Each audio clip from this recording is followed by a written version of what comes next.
Nancy Wilson, Grammy-winning jazz singer, dies at 81. Los Angeles, Nancy Wilson, the Grammy-winning song stylist and torch singer whose polished pop jazz vocals made her a platinum artist and top concert performer, has died. Wilson, who retired from touring in 2011, died after a long illness at her home in Pioneer Town, a California desert community near Joshua Tree National Park, her manager and publicist Deborah Hall-Levy told the Associated Press late Thursday night. She was 81.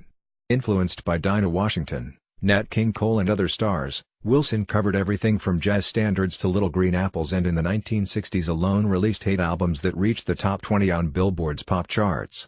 Sometimes elegant and understated, or quick and conversational and a little naughty, she was best known for such songs as her breakthrough Guess Who I Saw Today and the 1964 hit, You Don't Know How Glad I Am, which drew upon Broadway, pop and jazz. She resisted being identified with a single category, especially jazz, and referred to herself as a song stylist. The music that I sing today was the pop music of the 1960s, she told the San Francisco Chronicle in 2010. I just never considered myself a jazz singer. I do not do runs and, you know. I take a lyric and make it mine. I consider myself an interpreter of the lyric. Wilson's dozens of albums included a celebrated collaboration with Cannonball Adderley, Nancy Wilson/Cannonball Adderley, a small group setting which understandably could be called jazz, Broadway, My Way, Lush Life, and The Nancy Wilson Show. A best-selling concert recording.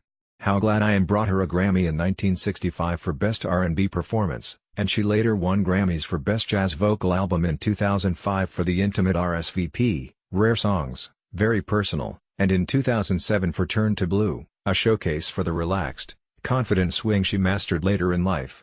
Wilson also had a busy career on television, film and radio, her credits including Hawaii Five-0, Police Story, the Robert Townsend spoof Meteor Man and years hosting NPR's Jazz Profile series.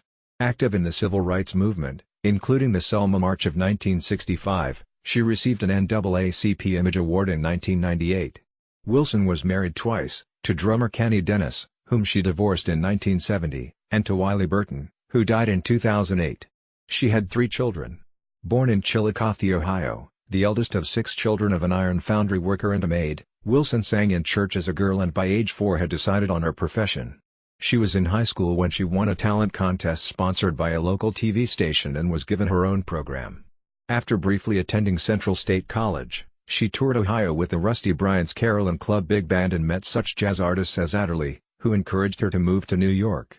She soon had a regular gig at the Blue Morocco, and got in touch with Adderley's manager, John Levy.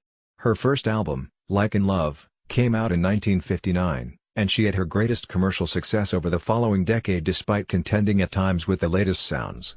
Gamely, she covered Beatles songs, And I Love Her became And I Love Him, Stevie Wonder's Uptight, Everything's Alright, and Son of a Preacher Man, on which she strained to mimic Aretha Franklin's fiery gospel style.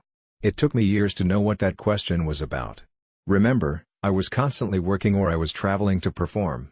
The 60s for me were about work, she told Jazzwax in 2010. In accordance with Wilson's wishes, there will be no funeral service, a family statement said. A celebration of her life will be held most likely in February, the month of her birth.